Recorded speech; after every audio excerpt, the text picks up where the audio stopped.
everybody. I feel like I'm amongst friends and it's lovely to be invited. Thank you so much. I've had a fascinating day yesterday meeting colleagues from NTNU, and so far this is my 4th library in a day and a half, so we've done really well. I'm going to talk to you about looking at library spaces and different ways of finding out what your users actually do as well as what they say that they want. And then afterwards Karen and I will be running a practical session so you can try some of the techniques that we have used as well, and hopefully they will be useful for you. I thank you very much that you're letting me speak in English because I have no Norwegian at all, so I hope I speak okay. If anybody does not feel I have been clear, let me know. At any point, if you have any questions, please feel free to ask. And I will also be asking you questions as well. So sit back, relax, enjoy the ride, and we hope it will be a good presentation. Okay. So I work at the University of Cambridge in the medical library, and I will tell you more about that later. And my official job is to look after all of the resources for the medical library, both print and electronic. The research that I have done is a new area for me, possibly for you as well, for people that have maybe just started to do it, and for people that are thinking as well. So, the objective is to give you an idea of what user experience is, talk about the medical library, share some of the results that we have found, and think about the future. Before I go any further, can everybody hear me? Okay, brilliant. So, some questions for you, because we've just had lunch, it's easy to feel a bit. So, how many of you know the term user experience or UX? Okay. How many of you have started to use this method set in your own organisation? That's good. Good to have some people that know, so they can be good friends to me when I'm presenting, but also good so that you don't know everything I'm going to say to you. Okay. There is an official definition of user experience, which is the overall experience of a person using a product such as a website or computer application, especially in terms of how easy or pleasant it is to use. So this is where the term user experience started. My colleague Andy Priestner at the Judge Business School is a huge fan of user experience, and he has put these other definitions together. So as well as looking at it from a computing and IT sense, he says that UX, user experience, is enjoying a broader definition because it can be applied to spaces and services that we provide as well. And you can bring everything together in the library through how useful and able something is to be used, to think about space and to think about services that we deliver. And everything can be brought under user experience. Again, question for you, just to make sure you don't fall asleep here. Have any of you come across Andy Priestner at all? Yes, excellent. So Andy used to be the head of the Judge Business School. He now has a special role in University of Cambridge's to look at products and services that exist and think about future planning, but using user experience techniques to take things forward. He's a huge fan of it. He has delivered training courses all over the world, recently in Australia and Hong Kong, lucky chap. He's also run conferences, and Karen and I attended one in Manchester this year. He started the conferences in Cambridge last year, and I would recommend them. They are 2 days of hard, intense work. You meet new friends, Karen? Yes.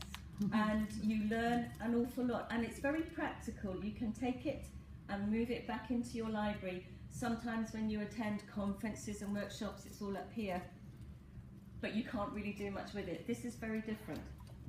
Are you familiar with a program called The Apprentice at all? Yeah? It's not something I watch particularly, but it felt like we had been candidates on The Apprentice, because you have a project that you have to achieve, and it's very, very hard and no excuses.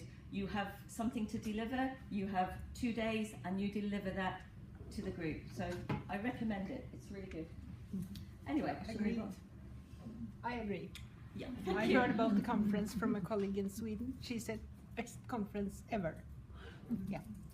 And it's not expensive, it's actually very good value for what you get. But I will not be plugging Andy anymore, I should be telling you a little more. So we've established that really user experience is about user behaviour. So I'm going to talk more about user behaviour, but in future, if it's okay with you, I'm going to refer to user experience as UX, because it's less breath for me. Okay. So, my UX journey began with Andy's first conference in Cambridge in March 2015. Karen knows my boss, Isla, and my boss was, you will go to this conference, the hand in the back pushing, not something I would normally do. And I thought, yeah, okay, and I couldn't believe how much I enjoyed it. Once we came back from the conference, the University of Cambridge decided to put together a special project that's still running called FutureLib. This here. And FutureLib is a range of different projects that are running all across the different libraries in the University of Cambridge, and there are over 50. Some of them are big libraries like we've seen today. Some of them are literally a cupboard with books in. That's a library, apparently, with no librarians. But there are many different libraries because of the size of the university across the whole of it. So FutureLib is looking at different libraries and working with different librarians who maybe wouldn't ordinarily meet and work together, so that's a very positive thing. And looking at new models and services and ideas to keep moving the library service forward. One of the projects that I became involved in was the ProtoLib project here. And this is quite pertinent to what we've been talking about this morning, because it's looking at library spaces. Space is important to us all, whether we work in it, whether we use it. Space also costs money. To have a big book collection is expensive. There's probably pressure to shrink the book collection, to maybe lose some of the space to other departments or to do other things. So you want to be sure that your space is working for your users. And this is what the ProtoLib did. So across different libraries, they set up test environments. And I'm sorry I don't have any pictures to show you, but this is a publicly accessible report. I have the URL and some readings at the end, which I'm more than happy to send to people and share, and you can have a look through. And what they did was, in a space about half the size of this room, was create different environments. So there might be lots of desks with plants, desks with lamps, sofas, blankets, cushions. Very, very different to what would normally be on offer. The University of Cambridge is a very traditional library. Think lots of dark wood panelling, lots of group work tables, very old-fashioned. So it was a huge concept to think about making it warmer, softer, more user-friendly. And the feedback that they got was very, very good from the students. The environments would be set up for a couple of months, and then they might change a chair, change a light, and then get more feedback. So the project was quite a long one, and there were about six of these different environments across different libraries.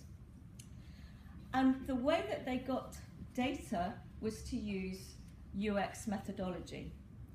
They looked at what people did. They did journey maps, and if you're not familiar with that, please don't worry, I'll explain that towards the end of the talk.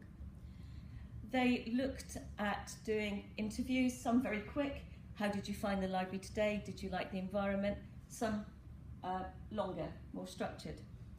They also had graffiti walls. Again, don't worry if you're not familiar with that, I'll explain that throughout the talk. And then they collated all of the information together and produced this report here. And this is one of the environments actually in the university reading room. And this may look quite nice and normal to you. This is a huge, huge change for the University of Cambridge. They don't have plants, they don't have desk lamps, they don't have lamps like this, they don't have, there's a blanket over a comfy chair there. It's all very solid, hard, straight back furniture, good for the posture. And what they found through all the data analysis, which is probably something that we all know, consciously or subconsciously, but maybe we hadn't really thought about it and put it into practice, is that people need different environments depending on what they're doing. They call it a hierarchy of working activities. So if you're just meeting with your mates to go, oh, did you get the notes from the lecture? Because I missed it, I was too busy having a beer. Or if they were, I need to sit down and do this reading because I have a seminar coming up, or I have an assignment. Those are different activities at different times that need different environments in order to make it more successful for the user.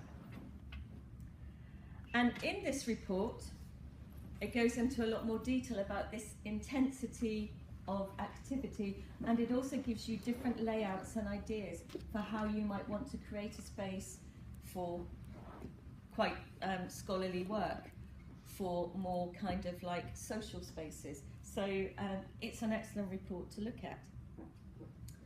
So moving on from here, why might we use these techniques in libraries? Well, we're all extremely user-focused, and that's one of the things that I'm really proud to say in my librarian, because we're a very helpful and collaborating profession, but we also always want to be moving things forward and making things better for the people that use our services. We are constantly seeking out people's opinions and feedback, probably through fairly traditional methods such as surveys and comments. And we also think, because we are quite caring and forward-thinking, and we spend a lot of time in our libraries, that we know what's best for you. But we don't. Everyone is an individual. So UX tools can help you with your decision making. We want to collate our users' views. We want to find out how they use our spaces and services and help them achieve their goals. And I don't know about you, but I spend a lot of time walking around my library at different times of the day, looking at who's in, looking at what they're doing, how the spaces are being used, what activities people are engaged in. And it's easy to think, okay, well, this is what happens here at this time on a Monday, so this is always what's going to happen here at this time on a Monday, so I'm going to plan for this. I'm making assumptions from what I see rather than talking to people. So that's why I think UX works. Oops, sorry. And as you can see from this photo, neither our users or us take the most obvious path. We'll make things slightly more difficult and create areas and boundaries that we hadn't even considered. So using UX can help reduce this and take things forward. And I'd like to share this example with you, if I may. This is an example of a departmental library within the University of Cambridge. It's in the Faculty of Divinity. It's quite a modern building, around 2000, which is new for the University of Cambridge. And it's quite an interesting building. It's a round building. It's very different shape to many of the other buildings. And like most of the departmental libraries in Cambridge, all of the teaching, all of the meetings, the library, everything is in the one building. It's 3 stories high, and the library's at the very top. to get the most light. You may be able to get an impression of that from the picture. And when they were redeveloping the library, they thought, aha, we've got a great idea. We're going to put our IT right in the centre, beneath the open windows and the light, so it's nice and light and airy. Okay, this is a slight cheat. This is vacation time, so it's not terribly busy. But each time I went back to this, there's about 12 places for people to sit.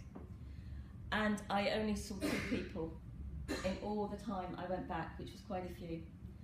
So I then spent some time and spoke to the people that were using, the 2 people that were using the computers, but also I spoke to other students and said, you know, you've got this lovely facility, it's nice and light, you're close to the librarians, you're close to where you come in, how come people don't use it?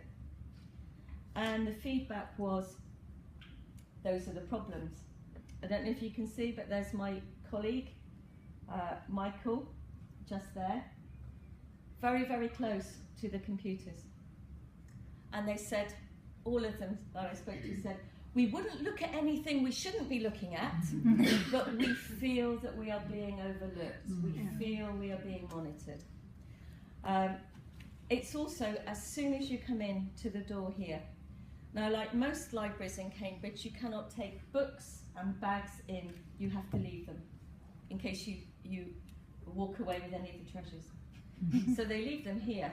So it's a very busy area, there's lots of noise, lots of people coming and going, you know, hi, I've not seen you for ages, John, how are you doing, that kind of thing. And all of those factors combined to make this a really unattractive area for the students to use. And it was a shame because the librarians had thought they designed this with the best of intentions. They thought it would work for everybody. So when we fed that back to them, they were quite surprised. I'm afraid to say at the moment nothing has changed, so I'm assuming the area is still like this, but they have the information, they can take things forward if they choose to do so. So an example of best intentions, thinking of the users, but we've not got it right. So now, the medical library. We are like the NTNU Medical Library, which is unusual in the UK, in that we are based on a hospital site, but we are not in the hospital. We are in the School of Clinical Medicine, which is our departmental building. So all of the teaching, all of the lectures, all of the meetings take place in this building. There are IT facilities. And we serve the students of the clinical school. They are postgraduate, so they are starting on their clinical career. And we have PhDs, MAs, MPhils. We have the actual academic staff of the clinical school, and other members from university departments can also come and use the library as well. In addition, we also serve all of the hospital staff. There are 10,000 of them. We do not have 10,000 library members. And we are in a region called the East of England. And anyone who works for hospitals in the East of England can also come and use our services. So that gives you some context. The building behind is a beautiful 1970s building with single glazing, inadequate heating, inadequate lighting. More on that. Pressing the wrong button. Okay. So, this is what the medical library looked like. I say looked like because we knew that the building was going to be refurbished.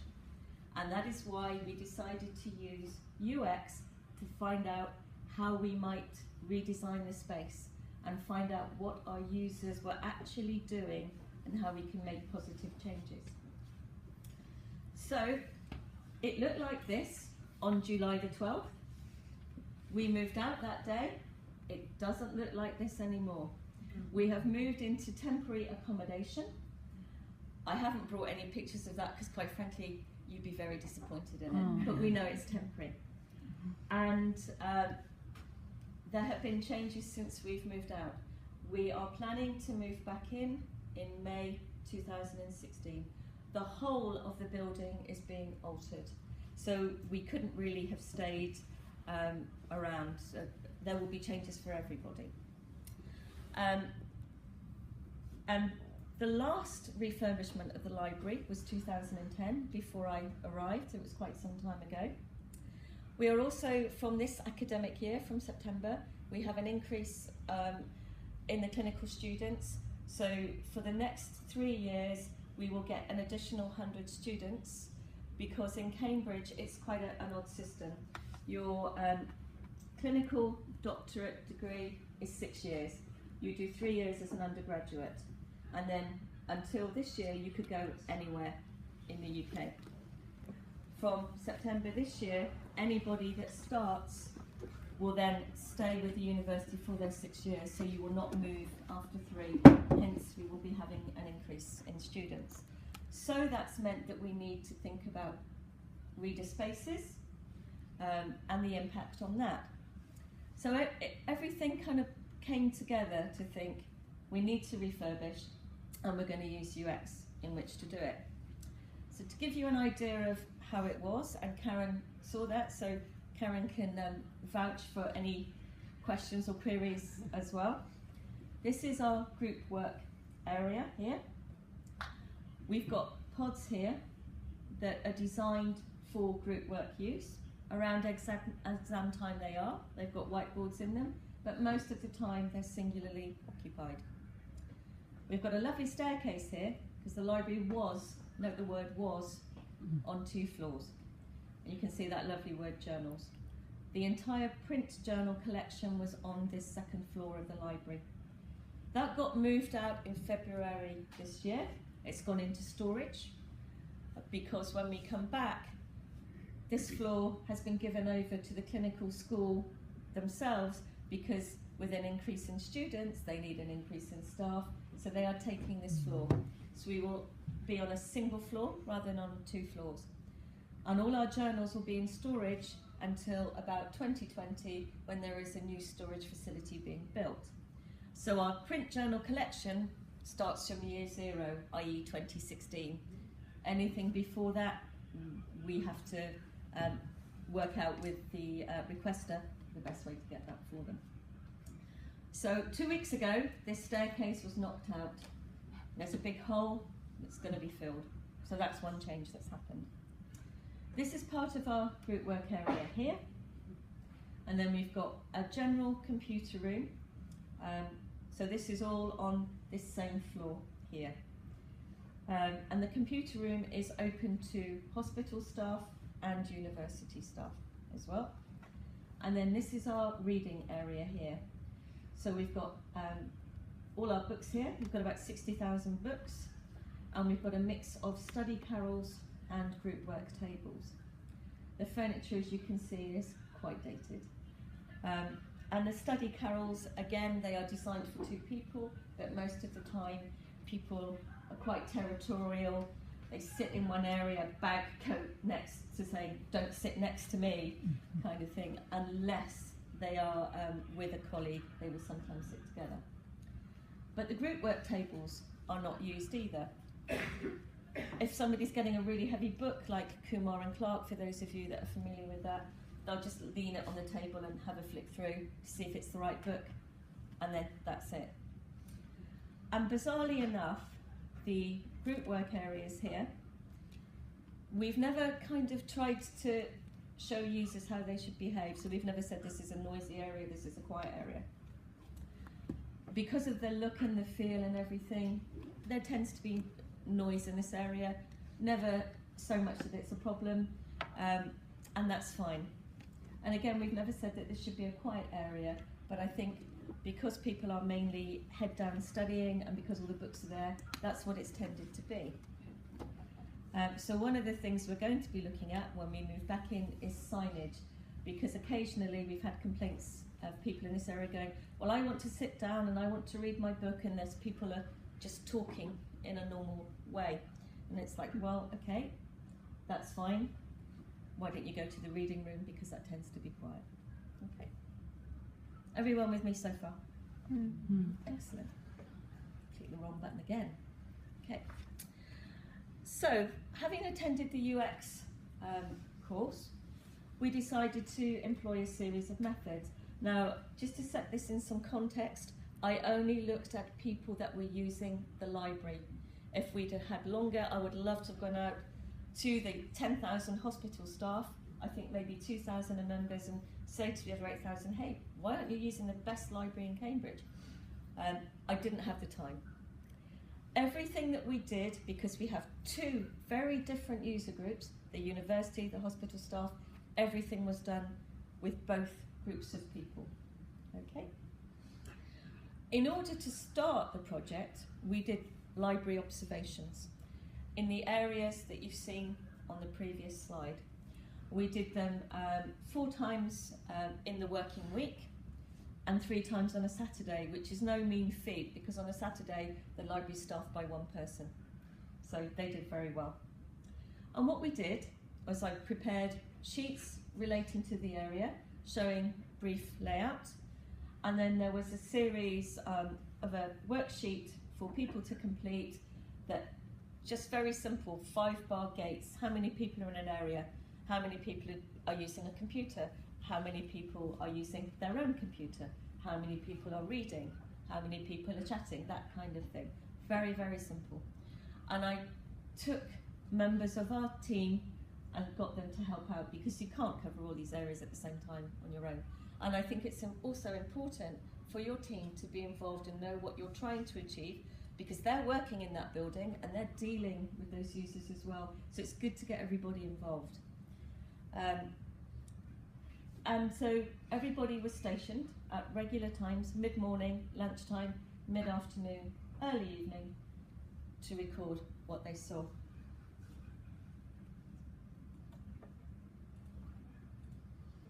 Okay. Then we come on to the concept of graffiti walls. You may well have come across this, but possibly not with that name. They have one in the medical library. And these are great. These are very, very quick wins for you if you've not done it. Very, very straightforward. They can be very general, such as these here. So basically, we just put up a sheet of paper going, penny for your thoughts. We also did several directed questions and put them in different areas of the library, saying, what services do you want from your library? What spaces do you want from your library? And if you haven't done this, I would say give it a go. It's very, very cheap. You just need, for example, some flip chart paper and some pens. You could do it at a whiteboard, as they do in the medical library, for example. You could have little comments cards, if you wished. You could have a virtual graffiti wall using something like Padlet. The important thing is to check it very, very regularly. Because if somebody has said something, they want to see that you're actually taking notice. You need to reply to it, you need to date it. And also, you might want to check that you're happy with what's written on there.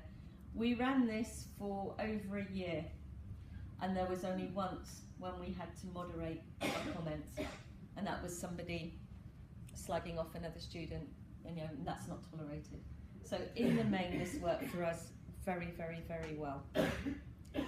It also shows that you're listening and responding to your users, even if you can't affect the change that they want. One of the things that we get all the time, probably common to most of you, is longer opening hours. Because we don't open on Sunday, the building itself is not 24/7. And we would often get comments about that. So we would respond and say, well, at the moment we can't do this, it's something that we would like to do. Watch this space, as if we can, you'll be communicated with. So at least they knew that we couldn't wave a magic wand and make it happen immediately, but we were aware of it, and it's something that we would have a dialogue with other people.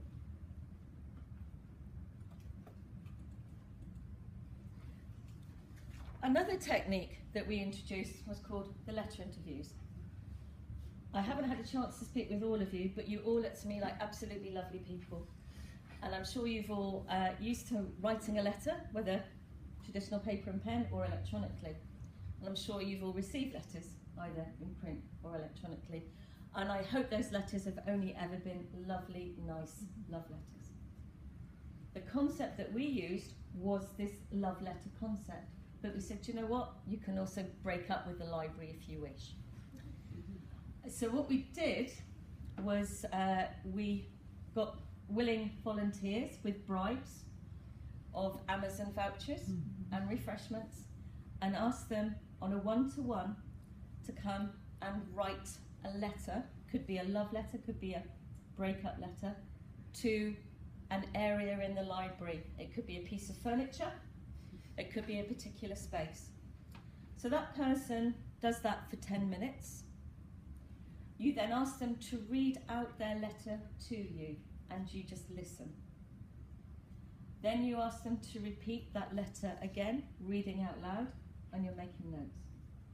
And the rest of the interview is using the basis of what they've said to form a discussion. If I just go back a few slides just to show you. Somebody wrote a hate letter to these blue chairs. They were sticky, they were uncomfortable, they didn't support your back, that kind of thing. So, okay, what do you want from a chair, for example? All really good information to help you then plan your furniture. It's also very helpful as well because you're getting their words, not your words, not library speak, their words. You're getting the way that they read the letter, you're getting their tone, and you're also getting their body language. Now, initially, a few people were a bit, oh, I'm not sure what you want to do, this seems a bit stupid. But most of them just really enjoyed being able to express their opinion. And all you're doing is you're sitting down and saying, what do you think of this? You're just doing it in a different way, a more creative way. And you're getting a lot of additional information from it. We asked permission to take photographs, as you can see, and I'll explain this one in a second. We also asked permission to record the interviews so that you can play it back. And if you have a big team of people, you can transcribe the scripts as well and go back to them. I didn't have that luxury, but I've got all the recordings if I wanted to listen to them. And again, following the fact that we have 2 user groups, we did this with NHS, hospital staff, and we did this with university as well. And this is one of the university MPhils. This is Camise, who's a very good supporter of the library, and she wrote a love letter to us, so that was very nice. The final part of our information gathering was design workshops. Again, we ran 2. We decided not to mix the hospital staff and the university staff together. We decided to keep them separate because they've got different needs. So this is a group of hospital staff, and we took through a series of different concepts with them. As you can see, we started off with pizza because that always helps to get people in. One of the biggest problems I found was with recruitment. We were happy to offer food and drink, things like free printing. We gave Amazon vouchers. It was still very difficult to get people involved, particularly with things like the design workshop, because we wanted to have a good amount of time. So we said, allow an hour. And we did these in the evenings after work. So a lot of these people had just finished their shifts when they came and spoke to us. And because a lot of them didn't know each other, we did, are you familiar with an icebreaker exercise, a getting to know you exercise, so that they could all find out about each other and hopefully feel free to be able to talk to us. Once we'd got that out of the way, we asked them, the question was, what's your perfect library space? And I encouraged them to be as wild as they wanted to be. And I spoke to you yesterday and said, Karen knows that I love beer. We had some really good beer in Norway so far. And one of the things that I would love in my library is a bar. I'd like a hot tub too. And they just looked at me and I said, just go wild, shoot for the moon, choose what you want, because it's your library, it's your space. And this is them drawing their space here. And the important thing if you're going to do this, and this is one of the practical tasks we're going to do with you afterwards so you get an impression of it, is there are no right and wrong answers because it's what's down to somebody's own personal choices. You do not have to be Picasso, you do not have to be, I don't know, the best artist in the world. That's not important. As you see when you do it, and then we examine what you've done, it's what you get from it that's important. Once they had spent time doing that, they were then given a series of sticky notes. And the different colours represented different themes. We had furniture, decor, services, space, and technology. And they were given several minutes to write one idea on each of the coloured sticky notes. When that time was up, they moved on to the next theme. And then all those themes were grouped together on a flip chart. Then they went round looking at the different themes. And when they'd done that, I asked them to choose from each theme the 3 that they thought, these are the top 3, this is what I'd ideally really like. And then we asked for their feedback, because we hadn't done this before and none of them had been participants in this before. And the feedback that we got was fantastic. They loved being asked for their opinion. They hadn't necessarily realised they were really being asked for what they wanted because we'd done it in different ways as opposed to will you fill this survey in. This lady here, she trains nurses. She liked the ideas so much she's gone back and used them with her nurse inductions, which is great feedback. And they actually said, it's interesting, these are all hospital workers, we did the same with the students. All of them said, you didn't need to feed us, you didn't need to give us an Amazon voucher, we'd have given you our opinions for nothing. The students were like, pizza, pizza, pizza. So that was really good feedback for us. So, the results. We put everything together and found common themes. And these are some that I'd like to share with you. This one, I was quite surprised at actually, and quite disappointed that she felt like this. She is an occupational therapist, and she finds the library too clinical. She doesn't like to work in it. She wants more relaxing pictures, an environment, better furniture. So she just comes in, grabs a book and goes. And she also said, I don't feel the library is aimed at me. And it's like, really? How come? It's aimed at the doctors. And that's interesting because we were all very surprised at that because there's nothing in the library that says doctors are especially welcome. There's nothing anywhere that we felt that would suggest that that was the outcome, but that was how she felt. So we need to try and do something about that. Because if she felt like that, maybe other people do, but we didn't know. Then there were the nice quick wins, such as staplers, phone chargers, desk lamps. And these are some of the ones that came out of the design workshops. And you might think this lady's smiling, and it's great, because it does make you smile. I would love a chaise lounge in a library. I've kind of always fancied myself as a Jane Austen heroine, but that's not going to be possible. But you can get good information from this. I want better furniture. I want it to be more relaxing. I thought the idea of ambient music was quite nice. What we got back was, you know, sometimes I just want to focus. And if I could have some headphones that played ambient music, that would help me focus. That could be quite achievable. A mini fountain, that's not going to happen. But to me, a nicer environment, perhaps more visually and creatively stimulating. We provide a very small eating area. We have no problems with people bringing food and drink in. We don't particularly want them bringing in pizza. And we have a designated area for that, but it's only a small area, so maybe we need to expand that. So you can get information from the most unlikely suggestions.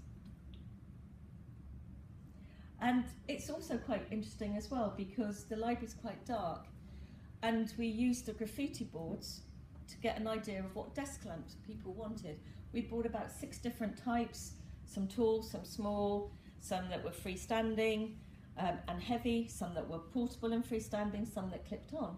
And we used a graffiti board to say, with a picture of each one. Vote for your favourite desk lamp. And people did. And so the winners are everywhere, and we're going to get more of them. So again, that's something quick and easy. We knew we wanted to get desk lamps. We knew they were needed. But let's get a little bit of user participation in this, and they come away thinking, my vote counted, I won. You know what I mean? We don't worry too much about the ones. So, one of the things that I'm thinking of doing, the library is very, very white. There's not a lot of wall space, and I've been really interested to see the libraries and see the use of colour, because that's something that's really in my head at the moment, because we're starting to plan the refurbishment.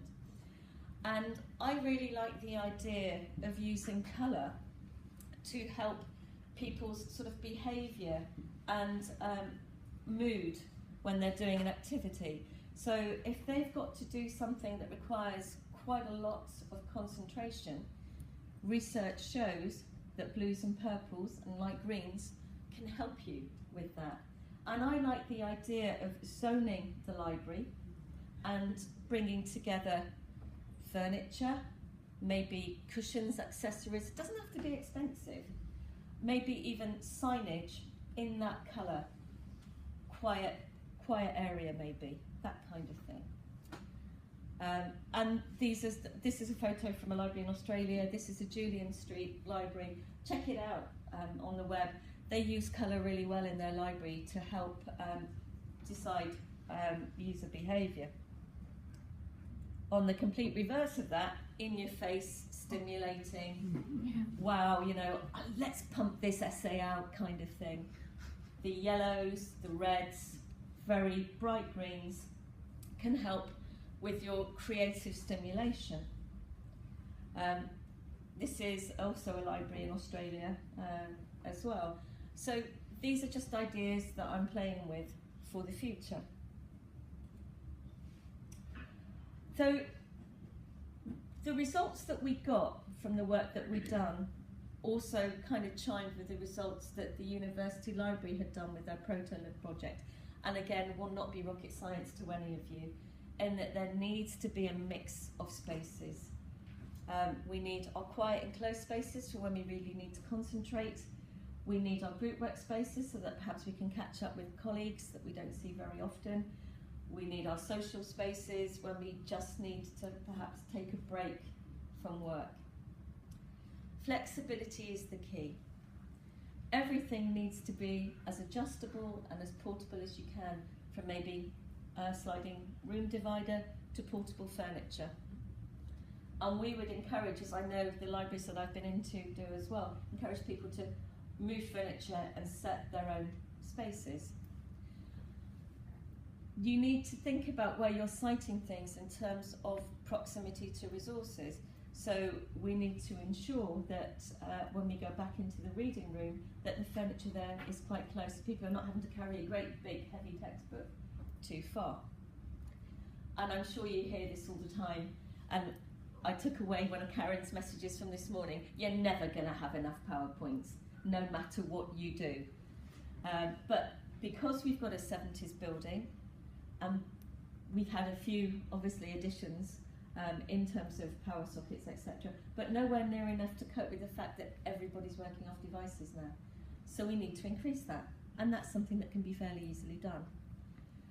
The Wi-Fi needs to be boosted because there's so much more reliance on people using Wi-Fi in our library now. And as I've seen from the comments, and also seen from the libraries that I've visited here, the environment needs to be much more visually appealing.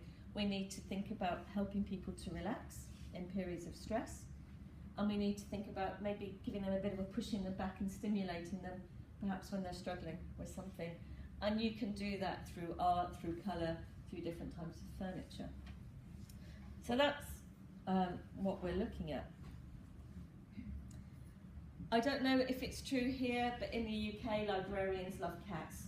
So I had to put some cats in the slides just to kind of feel at home. Plus I've left my cat in Cambridge and I'm missing her. So one size does not fit all. You are never going to find a workable solution, because we're all unique and individual. Until we become clones robots, it's going to have to be a mix. And that's what I've seen in the libraries that I've visited here. I think it's really interesting because it seems to me that the people that I've spoken to in the libraries I've been to are really on message and there and thinking about all of this and doing it. And that's been really encouraging for me. So ultimately, everything needs to be flexible. So the outcomes that I've shared with you are unique to our library, but there's probably some commonality, maybe things that you're thinking of that you've found if you've done this, or you'll find in the future, but you will have your own unique results as well. In terms of using UX, it doesn't have to be expensive or time-consuming. I'm going to share some other techniques with you in a moment, but it's like a line. You can start very, very small. The observations are very quick. You could just do them on your own. They're not going to cost a lot of money. Incentives, I have to say, do generally work when you're trying to get people involved, but they don't have to be particularly costly. But what it does give you is a better understanding of how your environment is being used, so that you can make positive changes to suit current and future learning needs, and provide evidence, possibly to your senior managers, to your bosses, as to why you need to make these changes, why you need 50 quid for cushions from IKEA in blue, for example. So all of that can help. In the UK, in terms of providing services to the hospital, everything has to be justified, everything has to be evidence-based, and this is great data for you to work with. So for me, my UX journey continues, looking at the refurbishment of the medical library, and then when we go back in, thinking about how we measure how successful we hope we've been. And what's a shame is that some of the people that I've worked with, particularly the students, are going to be in their final year, so they may have a few weeks back at the library, but they will be their final exam, so maybe not a good time to say, what do you think of that pink cushion? Possibly not so good. Other things that I'm interested in is looking at why people don't use our services. So I'm putting together a research project to go out into the hospital and go to different departments and go, do you know what, this is what we do, this is what we can do for you. How come you're not using it? What can we do to make our services more relevant to you, so that you can move on with your continuing professional education? You need somewhere quiet to sit and work. You need somewhere to just read a magazine and go, do you know what, I've had a really bad day and I just need to come out of the hospital. What can we do for you? Other things that I'm interested in, some of the medical librarians will know that we're getting a new library service. We're getting Primo and Alma, which I believe are familiar names to you. We've implemented Primo this summer. We're getting Alma next summer. It was felt it was too much to do both things together. So I'm really interested to go back after people have had a year of using Primo, particularly students that were used to our old system, and going, how are you finding it? What do you think? How can we improve this product? And UX can be used to determine this. In terms of finishing, I'd just like to share some techniques with you. Has anybody tried or heard of cognitive mapping at all? Yeah, a couple, good. So this is where you get your users to sit down and draw their library environment. You're going to get a chance to practice this in a second. And it's really interesting to do this with your own staff and your own team, and if you can, do it outside of the library environment. And the results that you get are very interesting. I'm not going to share too much with you now because I don't want to influence things when you do this, but I'll share some things after. So that was what we got everybody to do who was part of our sample. And I have to say it was quite a small sample, but nonetheless I think the data that we got from it was invaluable in terms of thinking ahead, but also for me just trying out these techniques and finding out how well they worked, and what was good to use, what wasn't good to use, etc. was also a huge learning experience as well. Has anybody done any diary studies at all? These do take more time and involvement. I used these in the first project that I did with FutureLib.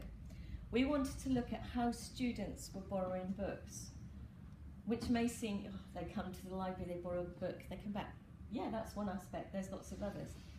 And I don't know if you've ever had this, there's people that almost wear a badge and say, well, I never used the library in the 3 years I was here, and hey, I passed my exams. And we wanted to look at things like this, and we found that across different subject areas, there was a huge, do you understand the term black market? Underground lending. So Karen would get a book out, she'd get out Kumar and Clark, and I'd go, hey Karen, you finished with Kumar and Clark yet?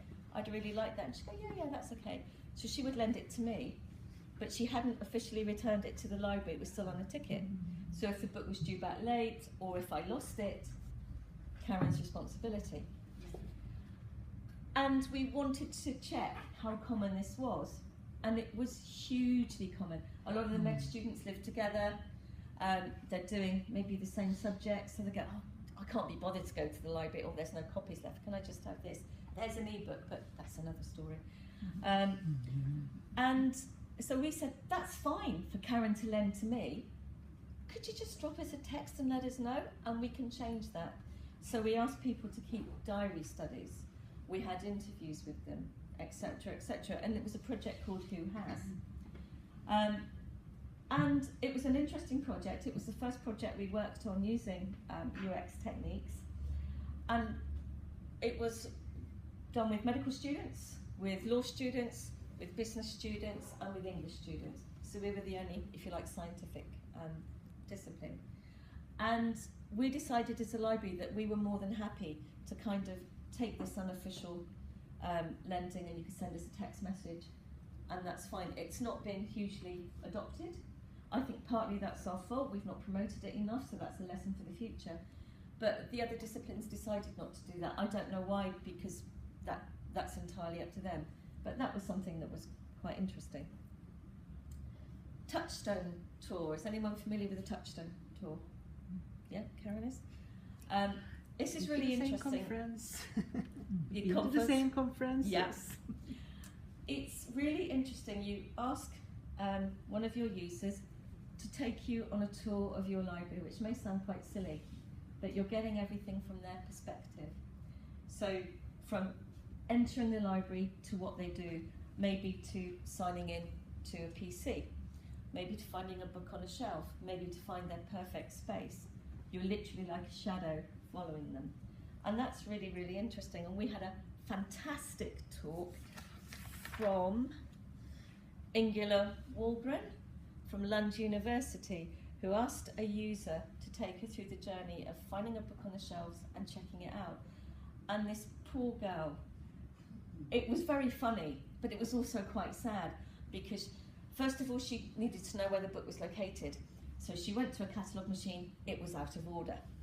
So she had to go to another catalogue machine, and then it took a while to log in, because they do. And then she had to find the book on the shelf, and she went to the wrong part of the library. So then she had to rush back, and this poor librarian's kind of running along after her. And then she got the book, and then she checked out the book, but she went via the wrong exit. So this poor girl had a disaster taking out a book, and it took a long time. Now, okay, you can't plan for everything. Maybe better signage, for example. Maybe an out-of-order notice on the computer. Just small things that make it better for your user. And this girl was actually really quite happy and positive about the library, but that's not a great experience for her. And that's just one small, everyday example that we take for granted that people do okay.